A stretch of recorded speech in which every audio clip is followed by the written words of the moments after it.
What's up, everybody? Welcome back. Hope everybody's having a great day or night whenever you're watching this, as usual. It's been a great football Sunday for the most part. The Eagles got absolutely thrashed, but the Cowboys and Niners was a fairly good game. And I want to put a lot of praise on the Niners. But before I do that, if you're new to the channel, please subscribe. And if you enjoy this kind of content, please like the video.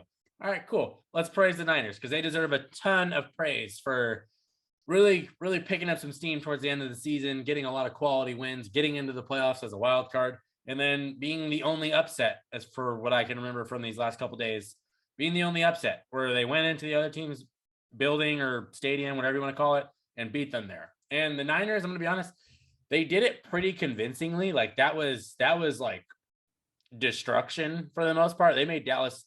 One of my buddies kind of went with the quote that like Dallas didn't look like the 3 seed. I felt like the Niners looked like the 3 seed in that game. And there's a couple reasons that I wanted to really point out why they looked like the 3 seed. One, Deebo Samuel. I think he's the best player on that offense and the most valuable player on that offense. And then two, the defense, specifically the front 4, front 7. Those guys are absolute monsters. But before I get into them, I want to go back to Deebo.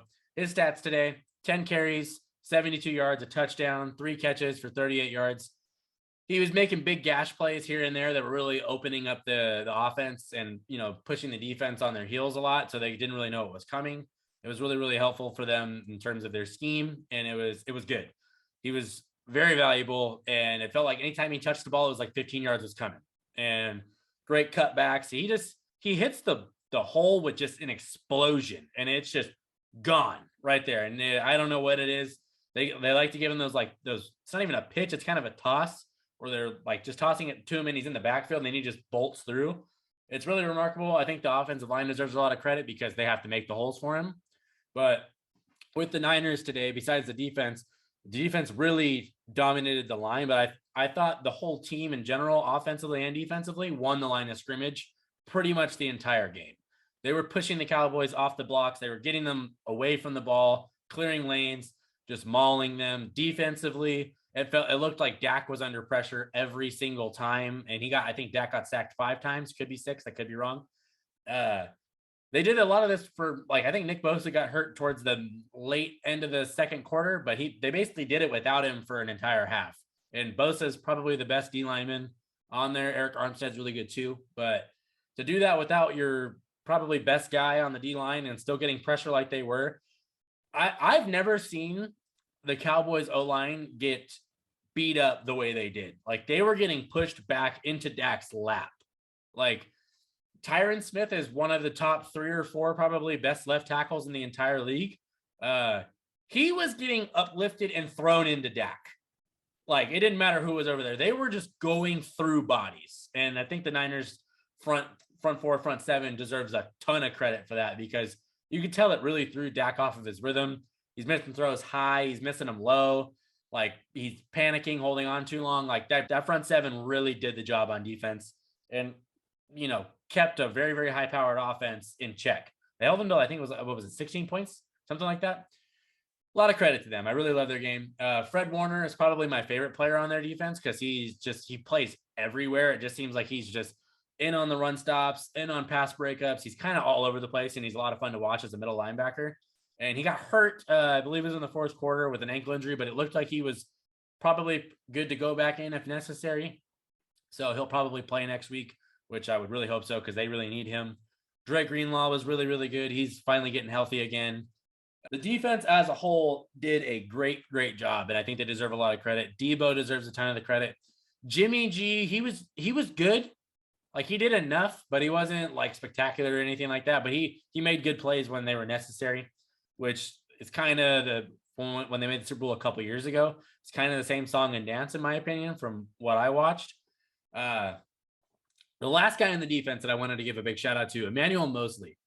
That guy is all over the place. Like, he's fast and he just goes after the ball. Like, it's like watching a great, because I'm pretty sure, I don't know if he's a linebacker or a safety, but he might be a hybrid.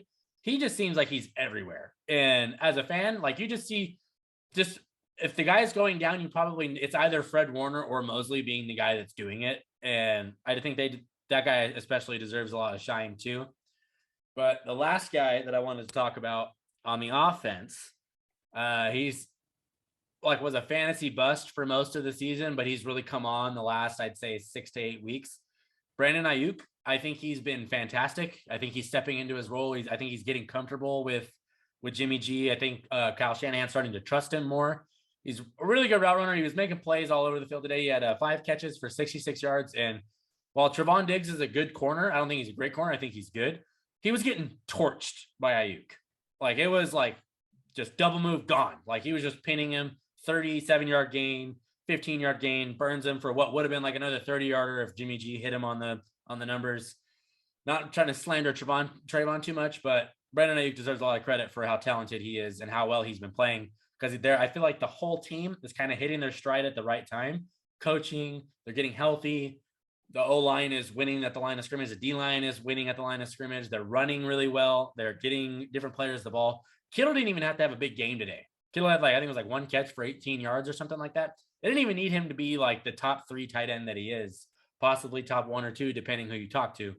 So I think that's really, really remarkable. But Niners fans, I want to know in the comments how you guys are feeling. I think you guys play the Packers next week. Last time y'all played in the playoffs, it was a pretty bad beatdown against Green Bay. So maybe they'll do it again. Who knows? I don't know if Aaron Rodgers is that same quarterback that he is this year. And I don't think that Green Bay defense is the same as it was that year.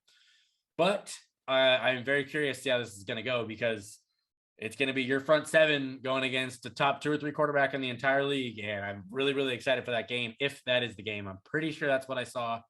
But Niners, let me know in the comments how you're feeling. Big win. Obviously, you win a playoff game. That's always good. Jimmy G gets to play another game as a Niner. Who knows what's going to happen with him. But yeah, great win for them. It was a lot of fun to watch it as just a fan of football. They were a treat today just by being the best team on the field on both sides of the ball. And that was fun to watch. So Niners fans, I'm done here. Peace.